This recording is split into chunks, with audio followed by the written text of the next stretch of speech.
We're talking hardball, the bull and the better. Talking hardball, part of betting weekly. Handicappers, they're all in the know. Pick some winners and then we say, let's go. So come on, it's time to watch the show. We're talking hardball. Welcome into this Tuesday edition of Betting Weekly Hardball. I'm Doug Kezirian alongside professional bettor Chris Macero, and we have a lot to get through on this busy Tuesday night. Mondays are always sort of light in baseball, but Tuesday we got an action-packed card with some interesting matchups and some teams traveling. Chris, you're traveling to see your beloved Red Sox, but quite the sort of roller coaster of emotions for Boston sports fans, because you have a baseball team that most people don't like the trades, and now a basketball team that did a trade last night, and it's yet another feather in Brad Stevens' cap. Yeah, he's playing check. I mean, yeah, he's playing chess to checkers with these other NBA GMs, and I just can't believe it. And I was talking with you before the show, just talking to a few guys in Boston this morning, that they're just absolutely shocked that not only they were able to move Drew Holiday, but they were able to get a pretty decent piece in return. And I just can't believe it. Total shock with the amount of money that Drew Holiday still owed, about $104 million over 3 years. And this guy can't play back-to-back games anymore. You could see he was pretty broken down last year. He wasn't the same defender, wasn't the same scorer. And you were hoping he was going to be able to just, rest the regular season and come out full bore in the playoffs. And that just wasn't the case. And for a guy who's, late in his 30s, for a guy that's coming in, Anthony Simons, who's 26 years old, and he makes less than Holiday does next year. So I get, the money worked out, but I just can't believe Portland would want to take on that contract for a team that's not ready to compete. I'm not sure what they're doing in the Portland front office. That trade made absolutely no sense to me. And I made a comment last night. I feel like there's almost like an inner working deep state in the NBA where only the elite teams get to dump these ridiculous contracts or move picks around to benefit them. And just the dregs of the league just seem to get the shaft, because why on earth, I want someone to explain to me why Portland would make this trade. It just doesn't make any sense at all. So they think the only rationale is that they have maybe the best defensive starting five in the league. They're trying to make the leap and also competing and getting into the playoffs, maybe a wild card or, playing whatever you want to call it, sort of helps them assess what they have in terms of the pieces they have. You can't just stink forever until you get a Cooper flag in the draft. Sometimes you have to do certain things. And then they were going to lose Simons anyway in a year, right? So the expiring trade, like, he's valuable, but what happens is they sort of just delayed the expiring deal, which becomes Holiday in 2 years. So they're still going to have the option to trade an expiring deal. So the value of an expiring deal just got moved from Simons to Holiday, but 2 years later, and that they think that fits their window of sort of competing for a playoff spot, and then they can take the next step forward with some of those guys, and maybe they can, in the meantime, Holiday can sort of help Scoot and things like that grow and evolve. That's sort of the thought process to it. Yeah, that's a pretty expensive thought process. $32 million for the in-between year just to help Scoot improve. Right. The trade makes zero sense. There's an extra year. No, as a Laker fan, I was definitely, I was like, Celtics are back. Yeah, just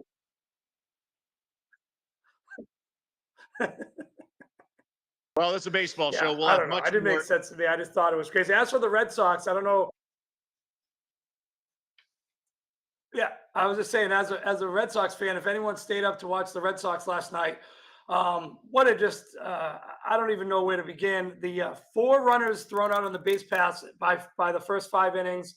I think they had 3 more errors, 13 walks. Not a pretty game. The manager's been thrown out back-to-back games. On Sunday, it was justified that he got thrown out. Last night, I don't know what he was arguing about. It's gotten to a point where Alex Cora can get all upset, but I mean, he's got to look in the mirror. This team is about, as I tweeted last night, they're about as a fundamentally sound as a tent and a twister. The team on the base pass, they can't do anything right with in the field with the amount of errors they're creating and the walks and just a dumb baseball all around. I'm not sure when Cora is going to be let go. I mean, I would thought if they don't win tonight with Crochet pitching against a really lousy Tyler Anderson and a not a great Angels team, I would anticipate he might be on the hot seat. They could let him go on the West Coast, late at night, make him feel bad, make him feel better that he's not in the middle of the Boston media cycle. I'm just not sure how much longer he can last. They have a talented team with the pitching staff's come around lately, but geez, they're just not playing any sort of fundamental baseball at all. All right, we'll get into all that. And did you go to the game last night? You going tonight? It's in Anaheim. That's close to San Diego. For those that didn't know, what's your attendance schedule here? Yeah. I'm gonna after the show, I'm gonna drive up to Anaheim. I'm gonna be in attendance tonight for Crochet, and then luckily we have a day game tomorrow, so I'm gonna stick around for the day game. So I'm gonna try to catch 2 games in 2 days. Hopefully, we can get some fundamentally sound baseball for a change. Hey, and just a reminder, speaking of fundamentals, that's how we pay the bills here at YouTube. So please go sign, like and subscribe. You know the drill for YouTube channels. It's the only thing we ask. It's our currency. Subscribe to the Bet Rivers Network and the Betting Weekly, all the podcasts, and we can get you in the rotation of things. So that would be very helpful to us because we have tons of good content on this platform. So, Chris, let's turn the page here. I would say for me, all things considered, the marquee game is the Mets hosting the Braves because it's on TBS, so national television game. And Spencer Strider's going for Atlanta, and Frankie Montas making his season debut and Mets debut. So he's had some rehab stints, and then they were so bad in AAA that they gave him another one, and he still didn't pitch well. So they need him back. They need him pitching because of injuries and things like that. So he's given it a go tonight, but he's not really been in pure form, and that's why the Braves are such sizable favorites at a $1.52. What's your read on this game? Yeah, the Mets are just struggling to get anyone to pitch for them. I mean, they're just throwing out the last couple of games. They've been throwing out some doozies, and like you said, Montas making his first start. Overall in his career, he's just the run of the mill average pitcher as it is. Strider looks like the Braves look like the play tonight, but the Mets have hit Strider pretty well. 306, 3 home runs, 15 ribbies, and only 98 at bat. So I would pause a little bit just to lay it on the Braves due to the fact that the Braves, every time you think they're going to get it rolling, they don't really get it rolling. Only 14 and 26 on the road.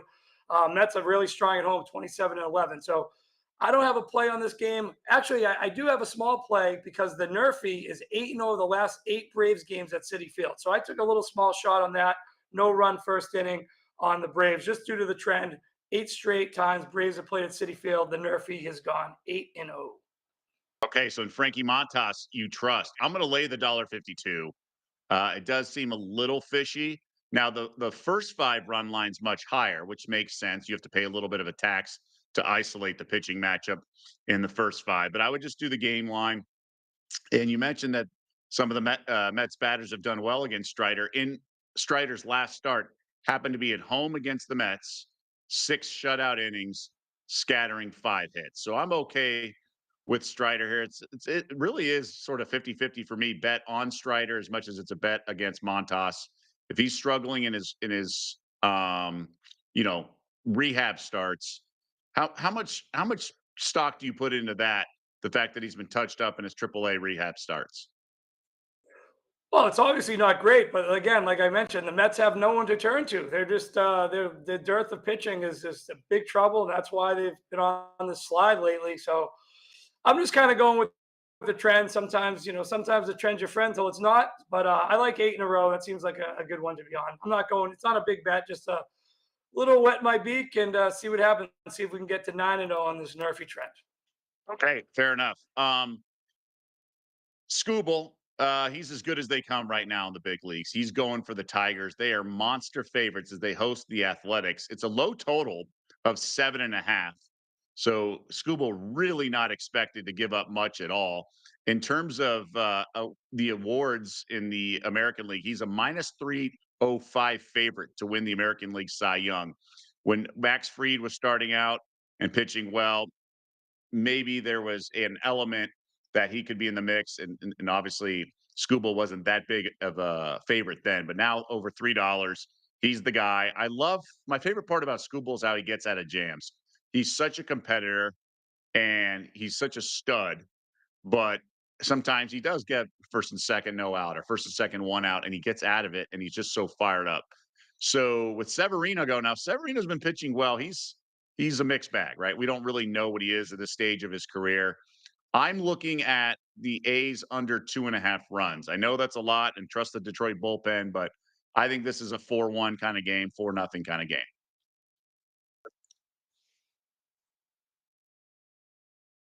Yeah, I'm going to go the opposite direction here. I'm sure I don't have the bet splits in front of me or whoever has bet splits on this type of game. And I'm sure the A's aren't taking any money at all. And that's indicative with the price. But Severino has been absolutely lights out on the road, 2-0 with a 0.93 ERA and 38 and two-thirds innings pitched. And, if you look back, Scooble obviously has been lights out. He's obviously the big favorite. I'm a big fan of Scooble. I took a shot at him for AL MVP at 120 to 1 at FanDuel the other day. But the last start, he struggled against a weak Pittsburgh team. He only pitched 5 and two-thirds. He's 6 hits, 2 earned runs, 3 walks. And I have a little feeling that maybe he's going to hit a little bump in the road here. It was his longest out, not his longest outing innings wise, but his most pitches, 103 pitches. So you look at the fact that Severino's pitched great on the road. Scooble had a little bit of trouble last time, his most pitches of the year. I'm going to play a bigger play on plus 1.5, plus 118 on the A's, and I'm going to take a little smaller shot on the run line. On the money line, plus 268 or two, whatever it is. So those are my 2 plays. Those will be the official plays. I just have a feeling. I like the fact that like you're saying, it might be an under type of game. But I can't pass up the price. That's a really solid price for a veteran pitcher who's done great on the road. Once he gets away from that Sacramento ballpark, he's actually pitched really well. So I think the A's are, been competitive on the road this year, 17 and 21. And I'm never going to lay 300 on any sort of baseball bet unless it's like Pedro Martinez in his prime. So I'm going to take a shot at the A's tonight, plus the 1.5, and a little bit smaller bet on plus 268. All right, so plus 1.5 is plus 112 right now at Bet Rivers, and the money line for the Athletics is plus 245. I did not want to lay the $3 as well. That's why I went team total. So certainly, maybe a low-scoring game can get us to the finish line. I like your thought process in that. And just a reminder about the newsletter, everyone should go check it out. It really is so awesome. Over 30 pages, bunch of previews for soccer, tennis. Wimbledon's around the corner as we are in grass court season, and the tennis crew has a bunch of breakdowns and previews. We also have the Bet Rivers odds everywhere, links to all these Bet Rivers podcasts. So a lot to like out there in the newsletter. Bettingweeklystudios.com is how you sign up. Yankees with an interesting game. I tweeted yesterday that they threw Judge a 3-1 fastball, 2 outs, nobody on, and he roped it out of the stadium. But then it was the Reds, all Reds after that. And with, the Yanks have lost 8 of 11. Okay. So they've come back to earth. Their lead in the division over the Rays is only 2 games. Carlos Rodon has come back to earth a little bit. He's no longer throwing, shutouts and only allowing 0 or 1 run. So that's, some regression that we had kind of expected. And the Reds are going with Chase Burns, the number 2 pick a year ago out of Wake Forest, who's got electric stuff, just all speed. He's got fastball, slider that moves, filthy, really. And there's a lot to like with this matchup, just from a baseball fan standpoint. And the Yanks in a bit of a tailspin by their standards. How would you play this game? I don't have a play on this game, but there's some interesting stats. In the last 12 Yankees games, the Yankees total has gone 11-0-1 to the under, which is just incredible. 9 of the last 12 games, the Yankees have scored 3 runs or less. They were shut out 3 times in a row. Just some incredibly horrific batting stats for the Yankees. And to your point with the tweet, why on earth are they pitching to Judge? Judge should never, ever, ever get a pitch. I would walk him every single time up. He's the only guy doing anything consistently for this team. And especially with nobody on base, why would you pitch to the guy? I mean, the only time I wouldn't walk him, I guess, is if it was bases loaded because no one behind him is doing anything. So great tweet by you. This game, it's going to be a 90-degree first pitch, so maybe the ball's going to be jumping out of that ballpark. Tough to trust Rodon. I was looking to try to find a K prop over because the Reds are ninth in K, 687 on the year, but Rodon's like last four starts, he's got 24 Ks in 23 innings. That's down from the previous five starts where he had 38 Ks in 30 innings. And his K prop is rather high tonight. Bet Rivers 6.5 minus 108 to go over. If you want to go over that, it's 7.5 plus 180. He's not really averaging that. He's not getting deep into games. So I think that would be kind of a tough play to go over, even though the Reds are, you know, one of the higher strikeout teams in baseball. So I don't know. I don't have a play on this game. I'm a little curious to see if the Yankees are ever going to, snap out of it, especially against a rookie pitcher in a ballpark that the ball jumps. But we'll see what happens with this Chase Burns. It'll be interesting to see. Nice young stud coming into the majors and hopefully has a great effort. Yeah, I'm interested to see what happens this game. Great stat about the Yanks. When their offense goes, it goes. And I would look to the under 9.5 here with Rodon. And I love this guy Burns. And I'm not afraid to expect some of this to carry over to the big leagues. I know Adam the Bull and I were talking about it last week. Mizorowski has been, what was he, a no-hitter or perfect through five in his debut, pitched well in his second game. Obviously, they're different pitchers, different people, but I'm not opposed to guys that are highly touted coming in with electric stuff. So I will actually bet Burns over 4.5 strikeouts minus 167. So it's a little juicy.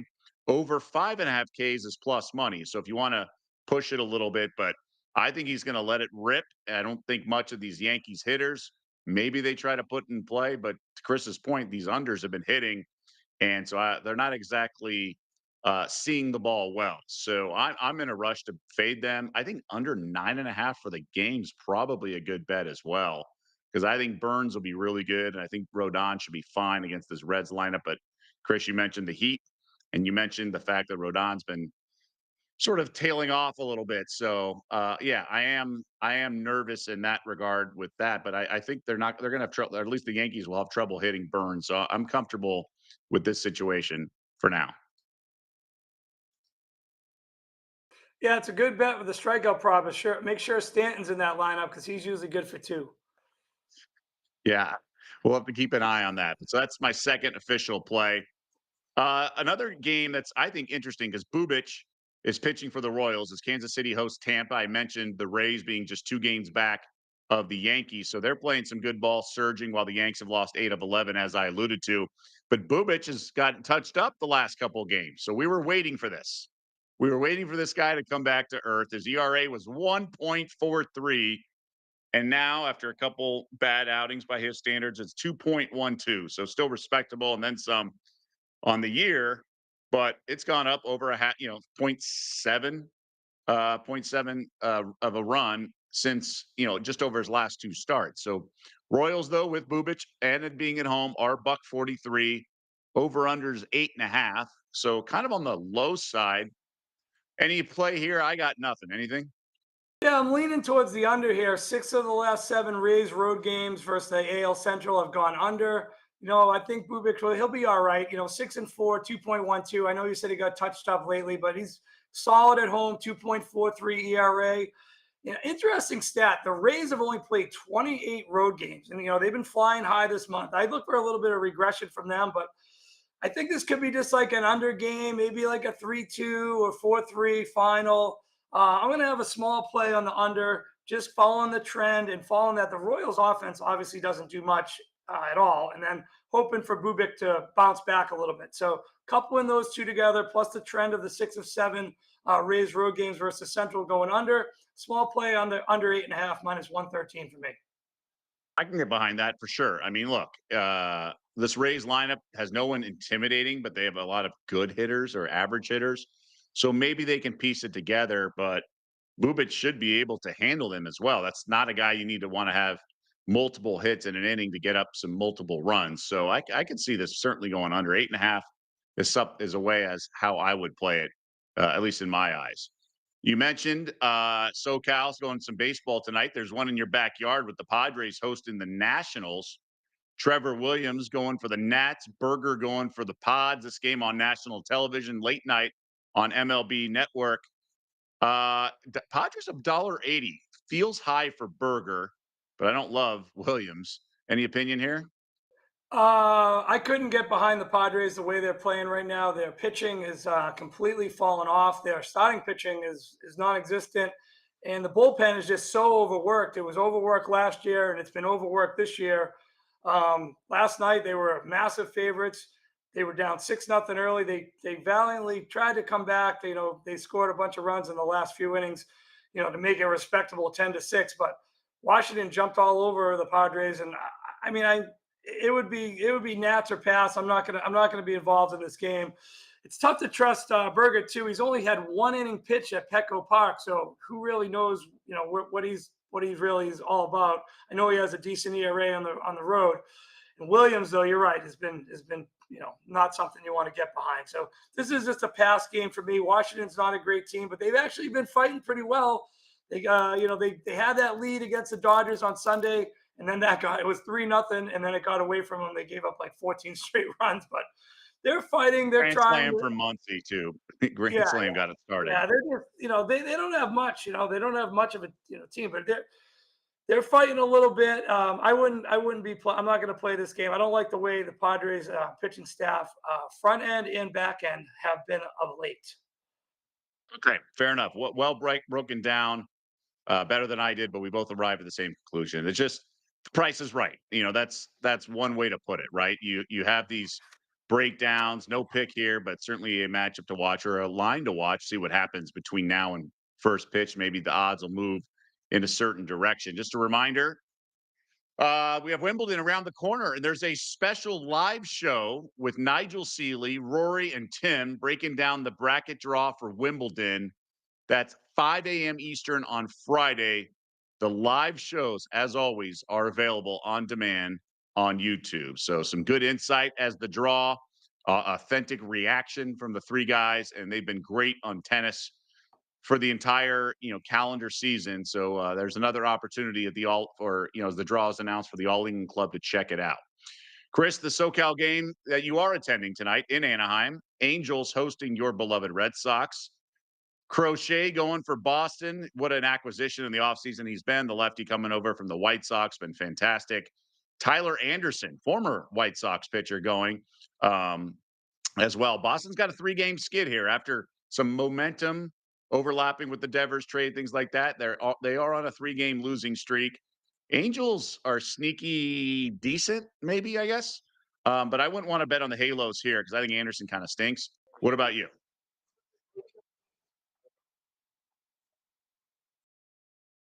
Yeah, I'm not gonna lay it with Crochet just because I don't like to bet teams on 3-game losing streaks. That's for sure, because these things can snowball, like we've mentioned. So we'll be off the Red Sox, but I do think the fact that Anderson's pitching and left-handed hitters have really hit him well.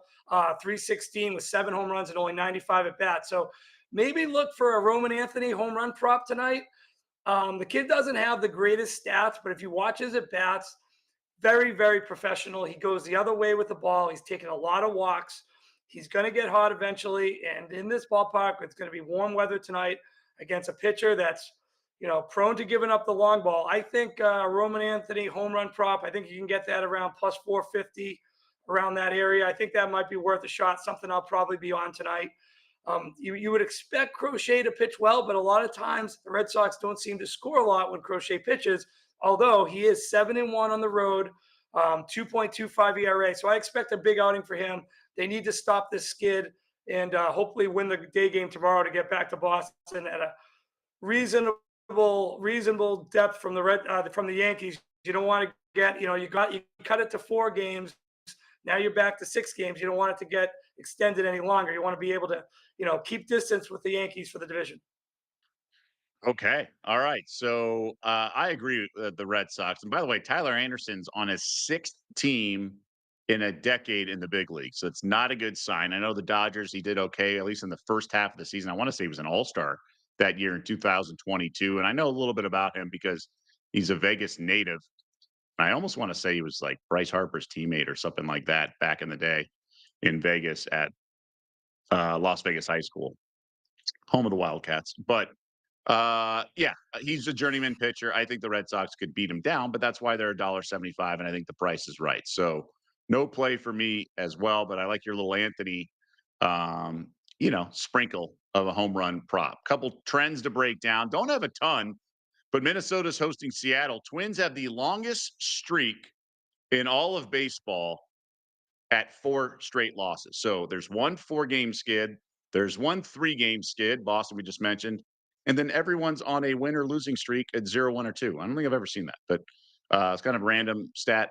I figured I just stumbled into. I was like, usually you have a team that's been on a even the you got the Rockies, you got the National, you got these bad teams, Marlins, but no, none of them are on that long of a losing streak. So Chris Paddock is going for Minnesota, and he's finally come back to earth. This guy was Cy Young material for 2 months, and everyone was just waiting for him to come back to earth, and that has certainly happened. Castillo's been okay for the Mariners. He's probably a bigger name than he is actual production. And this one, like Paddock, I don't think he's going to be terrible the rest of the year. So at some point, he's going to have an outing like he did beginning of the season for the first couple months. I just don't know if it's going to come against Seattle, but I wouldn't be shocked if it did, given how poorly this Mariners lineup hits. Yeah, good point with you mentioning the streaks. That's the first thing I do each morning. I take a look at what winning streaks and what losing streaks there were. And this morning there was only 2. It was only the Twins losing 4 in a row, and the Red Sox losing 3 in a row, no winning streak. So I bet you there'll be some 3-game winning streaks tonight. There's a few teams with a 2-game winning streak, and a team that I do like is the Mariners. I feel like this Twins team is one of the worst teams in baseball. They had a 13-game winning streak, but their record is still only 37-41. So basically 27-41 without that winning streak. I'm not sure what the smoke and mirrors they did in May. They almost had most wins in May, which I actually had at some crazy odds like 68-1. But this team, especially in the first couple innings, they don't get anything going. Last night they were shut out for most of the game. I just feel like Paddock is not anywhere close to what he was at the beginning of the season. He was a pitcher in San Diego. He wasn't much of anything. He gives you like a couple innings, and then he gets touched up second time through the lineup. So I really like to see this Mariners team keep it going. They're one of the hottest teams in baseball, 7-3 the last 10. Twins are 1-9 the last 10. I don't see they have anything going for them right now. There's no one in the stands at that stadium. I feel like tonight's a pretty cheap price on the Mariners, -107. I'm all for the Mariners. I would echo sentiments. If anyone wants to jump on the Mariners on this, they get to their 3rd win, then you play them again tomorrow, because I think the Twins are just a sinking ship. So you said Seattle's one of the worst lineups in baseball, but you're okay to back them because of the pitching No, matchup and facing a no, Paddock. no. The Twins Twins lineup. are, excuse me. Twins Okay. lineup. The Twins lineup. If you check it out, their first 3 innings of every game, they basically never score. They're always behind the 8 ball. They're just not a good. They just don't get anything going early. Like last night, boom! It was 6-0 Mariners before you could even get to the 4th inning. So I'm just not a fan of Paddock. Castillo needs to pick it up better. He's a better pitcher than he's shown on the road. Only 2-2 with a 4.59, but he's 3.38 ERA overall this year. He's better pitcher than he's shown. And I just think that no one's hotter than Cal Raleigh. Mariners are one of the hottest teams in baseball, and the Twins are one of the coldest teams in baseball. And I don't think anyone's coming to save them.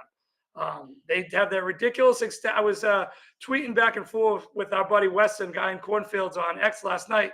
He had put in a bet for Twins' worst record in baseball from the beginning of the season, right at the beginning of April.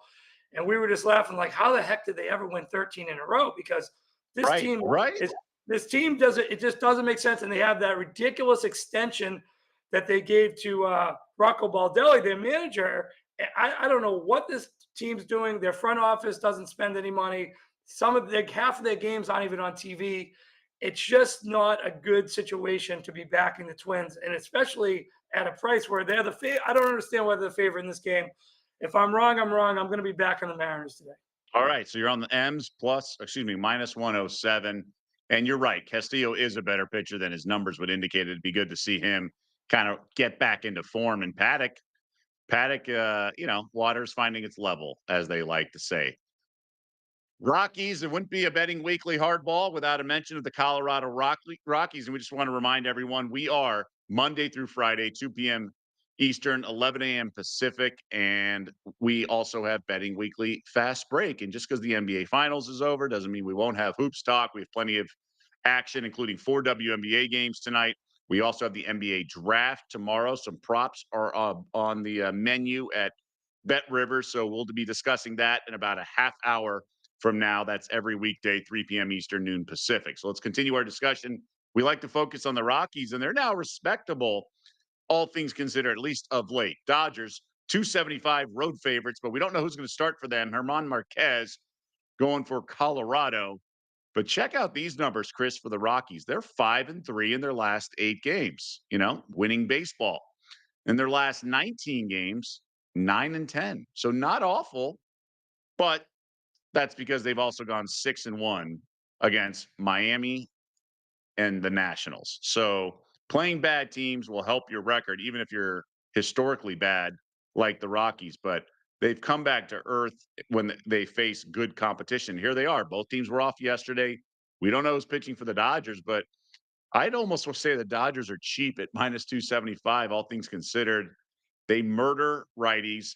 And this is hilarious. Their team total 7.5. How about that for a team total in a pro baseball game? I mean, it'd be one thing if this was the College World Series, but a pro baseball game that feels a touch high. Yeah, I haven't checked the weather for this game yet. If there's any wind or the temperature's high, I mean it's warmer. It's warm throughout the country right now, and balls seem to be flying out. This would be an under game. I mean, excuse me, an over game for me, if anything. It's tough to endorse the Dodgers at almost minus 300 when they're going to be they're going to be trotting out one of these bullpen games again.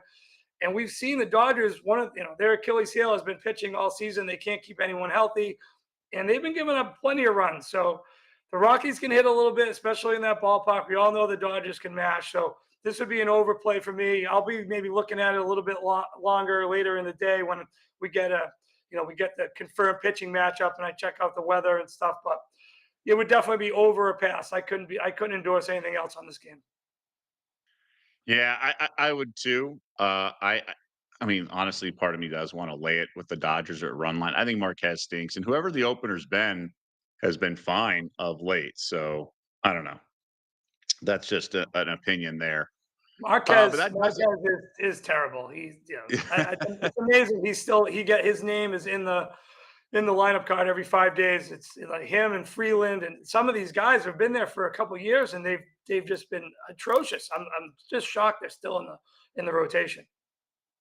one guy at the beginning of the season I was shocked was in the rotation is Charlie Morton of the Orioles, as they are the first game off the board today at 6:35 Eastern. O's hosting the Rangers, and this one $1.37 in favor of Morton in Baltimore. Could you actually lay that with the O's? Well, you know what's interesting? Morton, for a 41-year-old guy, he has more strikeouts than innings pitched. I never ever would have thought that. So I don't know. You can't play Texas. They can't score. I was on the over in this game yesterday. I shouldn't have been on the over. 9 of the last Rangers games, I think, have gone under the total. They cannot score. They can't hit. It doesn't make any sense. They're in a smaller ballpark with 90-degree temperatures versus one of the worst pitchers. Was it Rogers that pitched yesterday for the Orioles? The guy was a complete train wreck last year when they picked him up as their big offseason pickup. I mean, midseason pickup. Him and Eflin. He was just terrible. And then yesterday I think he retired the first 12 guys. The Rangers are just an anemic offense at the moment.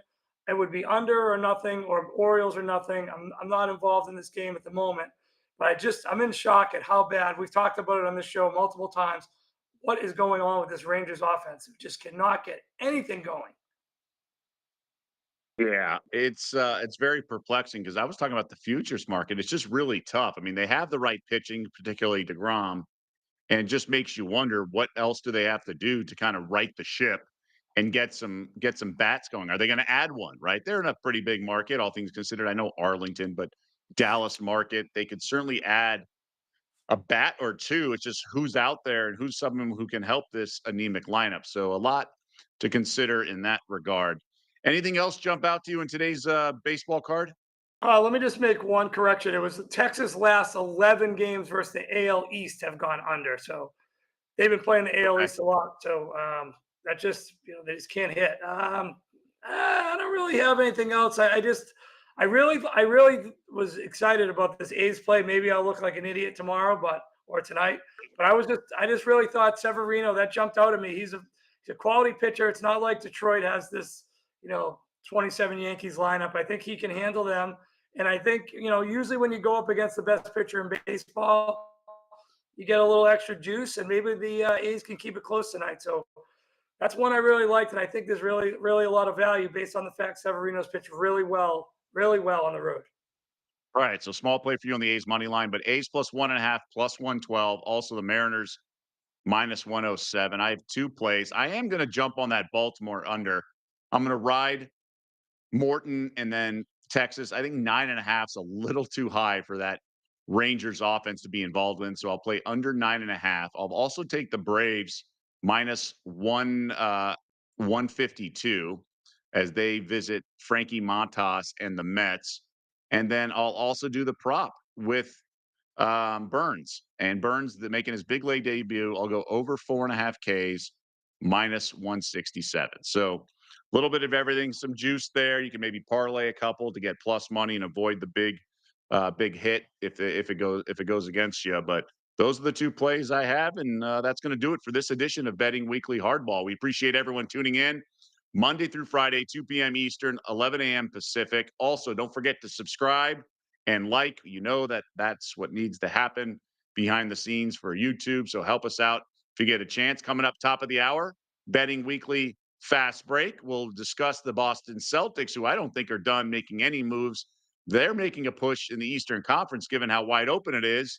And then you have the Achilles injuries like Tatum, and then namely Tyrese Halliburton in the Game 7 of the NBA Finals. So the East seemingly is wide open. So for Chris and everyone else behind the scenes, does an awesome job, Alex and Z, I'm Doug Kezirian. We'll see you back here tomorrow.